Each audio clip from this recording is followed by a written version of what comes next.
Hello friends, ಇವತ್ತು ಮಾರ್ನಿಂಗಿಂದ blog start ಮಾಡ್ತಾ ಇದ್ದೀವಿ. ಇವತ್ತು ಮಾಟು ಪೊಂಗಲ್ ಆಗಿರೋದ್ರಿಂದ ಎಲ್ಲರಿಗೂ ಹ್ಯಾಪಿ ಮಾಟು ಪೊಂಗಲ್. ಇವತ್ತು ಎಲ್ಲ ಹಸುಗಳನ್ನು ತೊಳೆದು ಅವಕ್ಕೆಲ್ಲ ಪೂಜೆ ಮಾಡೋದು ನಮ್ಮ ತಮಿಳ್ನಾಡು ಸೈಡೆಲ್ಲ ಮಾಡ್ತಾರೆ.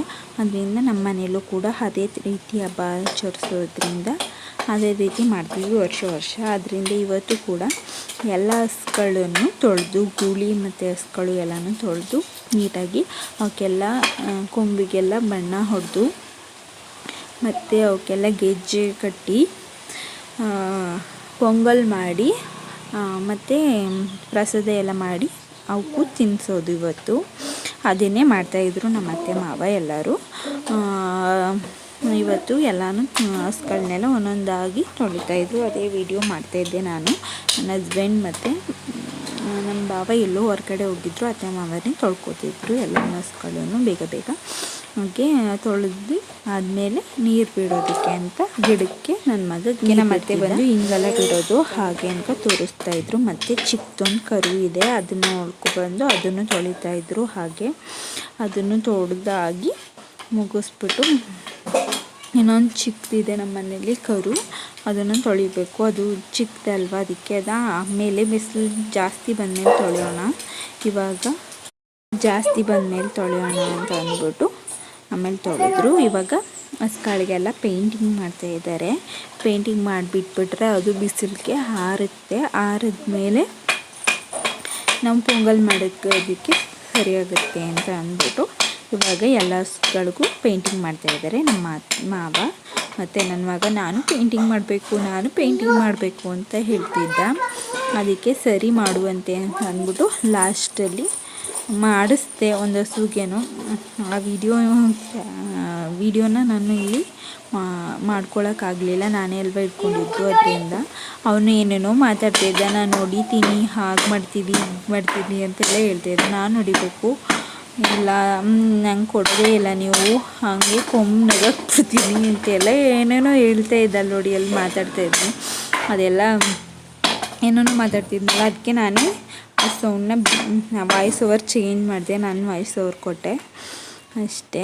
ಇವಾಗ ಎಲ್ಲದಕ್ಕೂ ನೋಡ್ಬಿಟ್ಟು ಈ ಕರುಗೆ ಮಾತ್ರ ನಾನು ಹೊಡಿಲೇಬೇಕು ಅಂತ ಹೇಳ್ತಾ ಇದ್ದ. ಅದಕ್ಕೆ ಆ ಕರುಗೊಂದಕ್ಕೆ ಮಾತ್ರ ಅವನ ಕೈಯಲ್ಲಿ ಹೊಡಿಸ್ದ್ವಿ ಪೇಂಟಿಂಗ್ನ. ಆಮೇಲೆ ಇದೆಲ್ಲ ಆದಮೇಲೆ ಲಾಸ್ಟಲ್ಲಿ ನಮ್ಮನೆ ಗೂಳಿ ಹತ್ರ ಹೋಗಿದ್ದು. ಅದು ಸ್ವಲ್ಪ ಒರಟಿರುತ್ತಲ್ವ, ಅದರಿಂದ ಲಾಸ್ಟಲ್ಲಿ ಮಾವ ಇಟ್ಕೊಂಡು ಅತ್ತೆ ಹೊಡೆದ್ರು. ಯಾಕಂದರೆ ಅದು ಗುದ್ದುತ್ತೆ ಸ್ವಲ್ಪ, ಅದರಿಂದ ಹಾಗೆ ಮಾಡಿದ್ವಿ. ಇದಕ್ಕೆ ಮಾತ್ರ ನನ್ನ ಮಗನೇ ಹೊಡೆದಿದ್ದು. ಒಂದು ಕಡೆಗೆ ನಮ್ಮ ಮಾವ ಹೊಡೆದಿದ್ರು ಕೊಂಬಿಗೆ, ಇನ್ನೊಂದು ಸೈಡ್ ಮಾತ್ರ ನನ್ನ ಮಗನ ಕೈಯಲ್ಲಿ ಹೊಡಿಸ್ತೀವಿ.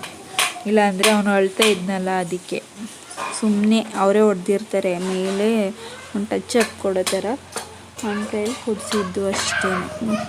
ಅದಾದಮೇಲೆ ಗೂಳಿ ಹತ್ರ ಹೋದ್ವಿ. ಗೂಳಿಗೆ ನಮ್ಮ ಅತ್ತೆ ಹೊಡೆದ್ರು, ನಮ್ಮ ಮಾವ ಇಟ್ಕೊಂಡಿದ್ರು. ಯಾಕಂದರೆ ಅದು ತುಂಬ ರ್ಯಾಶಾಗಿ ಬಿಹೇವ್ ಮಾಡುತ್ತೆ ಮತ್ತು ಗುದ್ದೋದಕ್ಕೆ ಬರುತ್ತೆ ಅದರಿಂದ. ಆಮೇಲೆ ಎಲ್ಲ ಗೂಳಿಗೆಲ್ಲ ನೀಟಾಗಿ ಬಣ್ಣ ಹೊಡೆದು ಅದಕ್ಕೆ ಮೇನಾಗಿ ಪೂಜೆ ಮಾಡೋದಲ್ವಾ, ಅದರಿಂದ ಅದಕ್ಕೆ ಜಾಸ್ತಿ ಗೆಜ್ಜೆ ಎಲ್ಲ ತಂದಿದ್ರು. ಅದನ್ನೆಲ್ಲ ಕಟ್ಟೋದಕ್ಕೆ ಅಂದ್ಬಿಟ್ಟು ನೀಟಾಗಿ ತೊಳೆದಿದ್ರು.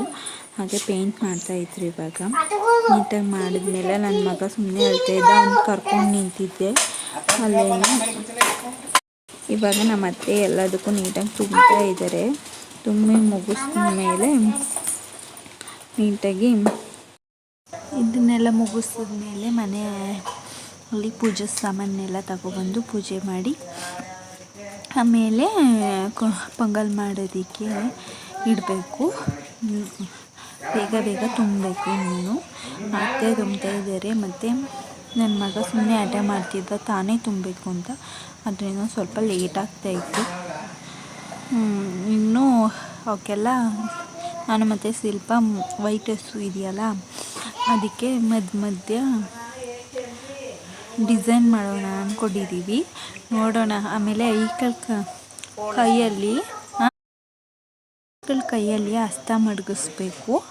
ಆಮೇಲೆ ಇದನ್ನೆಲ್ಲ ಕಂಪ್ಲೀಟ್ ಮಾಡಾದಮೇಲೆ ಅದನ್ನು ನಾನು ಮತ್ತು ನನ್ನ ಸಿಸ್ಟರ್ ಇಬ್ಬರೂ ಮಾಡೋಣ ಅಂದ್ಕೊಂಡಿದ್ದೀವಿ. ನೋಡುವ, ಇದೆಲ್ಲ ಕಂಪ್ಲೀಟ್ ಆಗೋದಕ್ಕೆ ಇನ್ನೂ ಸ್ವಲ್ಪ ಟೈಮ್ ಬೇಕು. ಆಮೇಲೆ ಅದನ್ನು ಮಾಡ್ತೀವಿ, ಊಟ ಮಾಡಬೇಕು. ಊಟ ಮಾಡಿಲ್ಲ ಇನ್ನೂ, ಊಟ ಮಾಡಿಕೊಂಡು ಅದನ್ನೆಲ್ಲ ಮಾಡೋಕ್ಕೆ ಹೋಗಬೇಕು. ಅಷ್ಟೊತ್ತು ತನಕ ಪಾಪುಗಳಿಗೂ ಊಟ ಮಾಡಿಸ್ಬಿಟ್ಟು ಆಮೇಲೆ ಮಾಡಿಬಿಟ್ಟು ಅದನ್ನು ಆಮೇಲೆ ಪೂಜೆ ಮಾಡೋದಕ್ಕೆ ನಾನು ಮತ್ತೆ ಸ್ನಾನ ಮಾಡಬೇಕು. ಸ್ನಾನ ಮಾಡಿ ಆಮೇಲೆ ಪೂಜೆ ಮಾಡಬೇಕು. ನಾನು ಅದರಿಂದ ಸ್ವಲ್ಪ ಲೇಟಾಗುತ್ತೆ.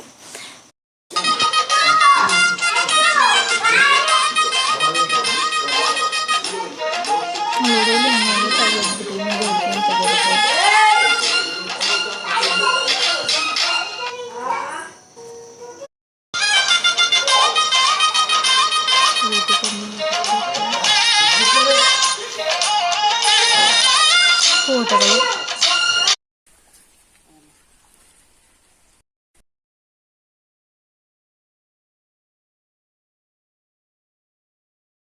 ನಾಯಿ, ನಮ್ಮ ಮನೇಲಿ ಡಾಗ್ಗಳನ್ನು ಕೂಡ ನಾಯಿಗಳನ್ನು ಕೂಡ ತೊಳ್ದಿದ್ದಾರೆ ನಮ್ಮ ಅತ್ತೆ ನೀಟಾಗಿ. ಎಷ್ಟು ಚೆನ್ನಾಗಿ ಕಾಣಿಸ್ತಾ ಇದೆ ನೋಡಿ. ನಮ್ಮ ಮನೆಯದು ಪಪ್ಪಿ ಅಂತ ಇದ್ರ ನೇಮು, ಮತ್ತು ಇದರದ್ದು ಸೋನು ಅಂತ. ನಮ್ಮ ಮನೇಲಿ ನಮ್ಮ ಅತ್ತೆಗೆ ನಾಯಿ ಕಂಡ್ರೆ ತುಂಬ ಇಷ್ಟ. ಎಷ್ಟು ಅಂದರೆ ಹೇಳೋಕ್ಕಾಗೋದೇ ಇಲ್ಲ. ಒಂದೇಟು ನಾವು ಮಿಸ್ಸಾಗಿ ಹಿಂಗೆ ಅಂದ್ಬಿಟ್ರು, ಮಿಸ್ಸಾಗಿ ಹೊಡೆದ್ರೂ ಅವ್ರು ಸುಮ್ಮನೆ ಅಂತೂ ಆಗಲ್ಲ.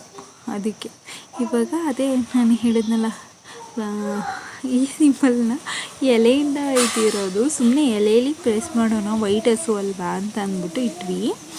ಬಟ್ ಅದು ಆರ್ಟ್ ಸಿಂಬಲ್ ಬಂದ್ಬಿಡ್ತು ಎಲೆಯಲ್ಲಿ.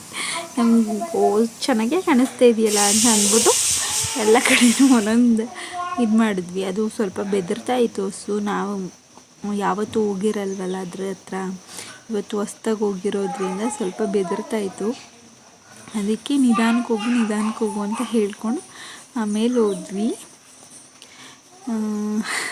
ಇವಾಗ ಅತ್ತೆ ಬಂದರೆ ಏನೂ ಮಾತಾಡಲ್ಲ. ಅತ್ತೆ ಇಲ್ಲ ಅಂತಂದರೆ ಬೆದರುತ್ತೆ ಹಸು. ಅದಕ್ಕೆ ಈ ಹಸುಗೂ ಸುಮ್ಮನೆ ನೋಡೋಣ ಚೆನ್ನಾಗಿ ಬರುತ್ತಾ ಅಂತ ಅಂದ್ವಿ. ಮಾವ ಇಟ್ಟರು, ತುಂಬ ಚೆನ್ನಾಗೇ ಬಂದಿತ್ತು. ಅದಕ್ಕೆ ಇನ್ನೊಂದು ಕಡೆ ಇಟ್ಬಿಟ್ಟು ಅದನ್ನು ಸುಮ್ಮನೆ ಕ್ಯಾಪ್ಚರ್ ಮಾಡಿಕೊಂಡೆ. ಇದನ್ನೆಲ್ಲ ಸುಮ್ಮನೆ ಫನ್ನಿ ಆಗಿರಲಿ ಅಂತ. ನನಗೂ ಇಷ್ಟ ಈ ಥರ ಎಲ್ಲ ಮಾಡೋದಕ್ಕೆ. ಬಟ್ ಕೈಗೆಲ್ಲ ಬಣ್ಣ ಆಗಿಬಿಡುತ್ತಲ್ಲ, ಅದಕ್ಕೆ ಮಾಡಲಿಲ್ಲ. ನಮ್ಮತ್ತೆ ನಾಯಿಗೂ ಪೇಂಟ್ ಮಾಡಬೇಕು ಒಂಚೂರು ಅಂದ್ಕೊಂಡು ಹೋದರು. ಅದಕ್ಕೆ ಫಸ್ಟೇ ಸ್ನಾನ ಮಾಡಿಸೋ ಹೊತ್ತಲೇ ಇದಲ್ವಾ, ನಾಯಿಗಳು ಅಷ್ಟೊಂದು ಒಬ್ರು ಇರಬೇಕು. ನನ್ನ ಹಸ್ಬೆಂಡ್ ಇದ್ದರೆ ಮಾತ್ರ ಅವು ಸ್ವಲ್ಪ ಸೈಲೆಂಟಾಗಿರ್ತವೆ, ಇಲ್ಲಾಂದರೆ ಸ್ವಲ್ಪ ಕಷ್ಟನೇ ಅವನ್ನೆಲ್ಲ ಮೇಂಟೈನ್ ಮಾಡಬೇಕಾದ್ರೆ. ಅದಕ್ಕೆ ಸರಿ ಅಂತ ಅಂದ್ಬಿಟ್ಟು ಇದೆಲ್ಲ ಆದಮೇಲೆ ಸ್ನಾನ ಮಾಡಿಕೊಂಡು ರಂಗೋಲಿಗೆ ಬಿಟ್ಬಿಟ್ಟು ನೀರು ಇಟ್ಬಿಟ್ಟು ಎಲ್ಲ ಬಿಟ್ಬಿಟ್ಟು ಅತ್ತೆ ಪೂಜೆ ಮಾಡೋದಕ್ಕೆ ಅಂತ ಬಂದರು. ಅತ್ತೆ ಪೂಜೆ ಮಾಡಿ ಎಲ್ಲ ಮುಗಿಸಿ ಪೊಂಗಲ್ಗಿಟ್ರು. ಅವ್ರು ಆಲ್ರೆಡಿ ಆಗಲೇ ಸ್ನಾನ ಮಾಡಿ ಎಲ್ಲ ರೆಡಿಯಾಗಿದ್ದರು. ಅದರಿಂದ ಎಲ್ಲ ಇಟ್ಟರು ಅವರೇ. ಪೊಂಗಲ್ ಮಾಡೋದಕ್ಕೆಲ್ಲ ರೆಡಿಯಾಗಿ ಇವಾಗ ಪೊಂಗಲ್ ಬೇಯ್ತಾ ಇದೆ. ಕಬ್ಬಲ್ಲೇನೋ ತಿರಿಬೇಕು. ತಿರ್ದ್ಬಿಟ್ಟು ಬೆಲ್ಲ ಎಲ್ಲ ಹಾಕಿದ್ದಾರೆ.